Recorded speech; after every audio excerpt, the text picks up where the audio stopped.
Hello, my dears. I am a singing psychic, and this is a big, warm, virtual hug from my heart to your heart. So this week, as always, I'm going to start with the song of the week, the song that's going to guide you for the week ahead, whether you're hearing this the day I record this or months hence. Because you know, the magic of the singing psychic is I'm always right, and you will be drawn to find this when you need to hear it. And what is this big song? It is, well, you'll probably recognize from the lyric.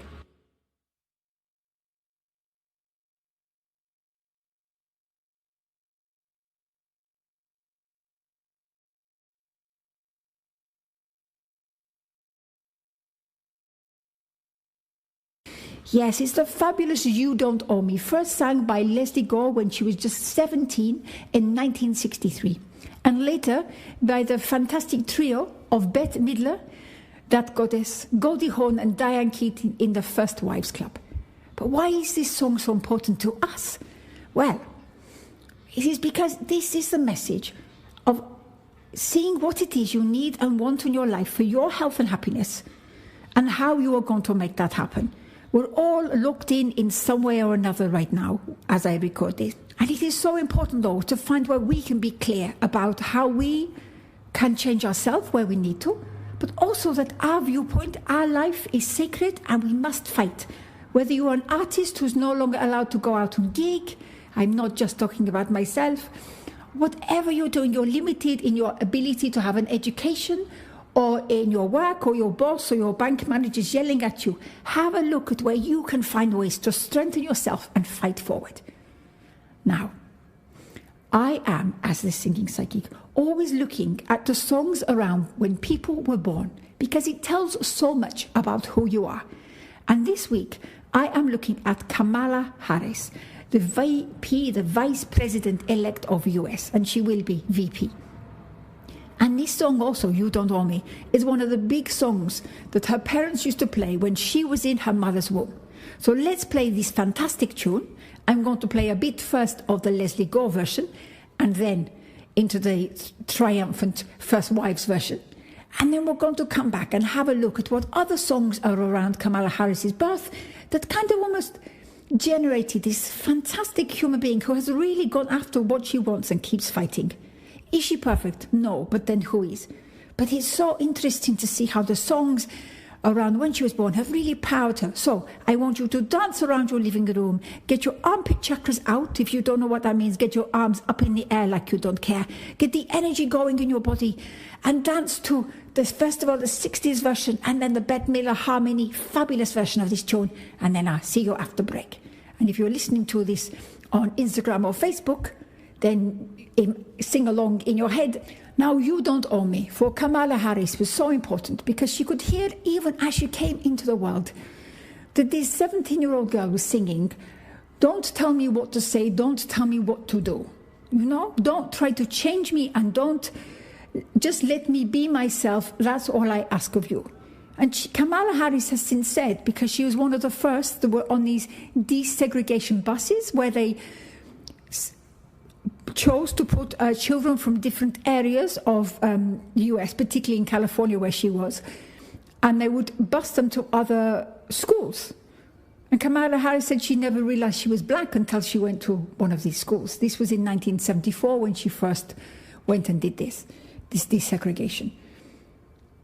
But it was so important for her to have her own mind and understand that the more wisdom she had and knowledge she had was vital. Now, another big song around when Kamala Harris was born was The King's Money, That's What I Want. And why is this important? Well, both her parents were very intelligent and educated and definitely had a view that it was important. Money is one of the areas where if you have some, then you have some control. You are able to say yes and no and make a difference. Kamala Harris' father, he was Jamaican, and he had a PhD from Stanford in economics.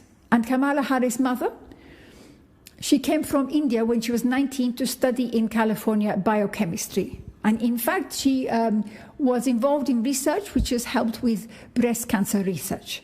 So Kamala Harris had these incredible parents who really fought and stood alone. And she is, of course, fantastically the product of that. So Money, That's What I Want is such an important song for her because it's about what you can do with wealth and power. It's not just wealth in itself, it's about how you can change the world. Kamala Harris in 2019 released a children's book with cartoons drawn by someone else called Superheroes Are Everywhere, in which you spoke about all the people who were everyday heroes and superheroes. So when she gave that speech in November 2020 about the heroes and the women's shoulders she stood upon and all the people who have fought, you can see her understanding that we can only ever stand on top of each other's shoulders and be supported. And this is why I think it's so important to look at her life this week for us Singing Psyche, because we need to understand for ourselves how important our role is and where we can do as everyday superhero to change the world around us. Yes?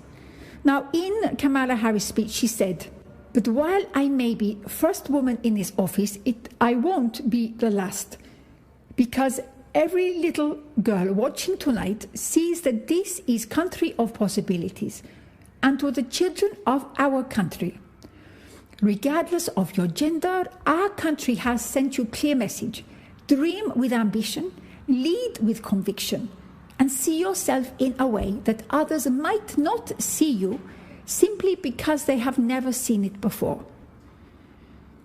So this, I am passing her message, which she also has got from her parents.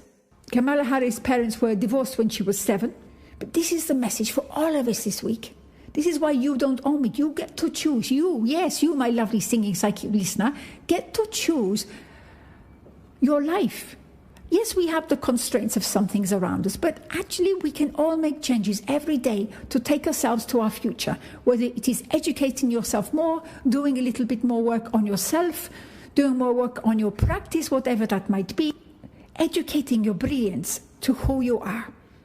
So you don't need to read the Kamala Harris book. It's very cute, but maybe nice a Christmas gift for a child, you know. But I'm going to leave you with this song, We Could Be Heroes by Alesso, because actually we can all be heroes. And of course, inevitably, we have to finish with a tiny bit of Bowie, because we can all be heroes for one day. And sometimes all we can do is be a hero for this day. Sometimes at moment, I feel heroic, sometimes just getting some of my work done. It feels struggle, yes, for all of us. But just be a hero for the day and a hero tomorrow. Don't forget, being a hero is not always wearing dodgy tights with a large cape. It is about being kind and supportive for yourself and others. So don't forget, we're not trying to change you in any way. We're just trying to make you all look at the brilliance you are. So enjoy the last 2 tunes. I'll see you next week. Do widzenia. I am the Singing Psychic. And if you would like a customized Singing Psychic event where I look at the songs around all your hearts when you were born, and in fact play some psychic bingo, you know where to find me. All the links are everywhere in the world. Do widzenia. I am the Singing Psychic.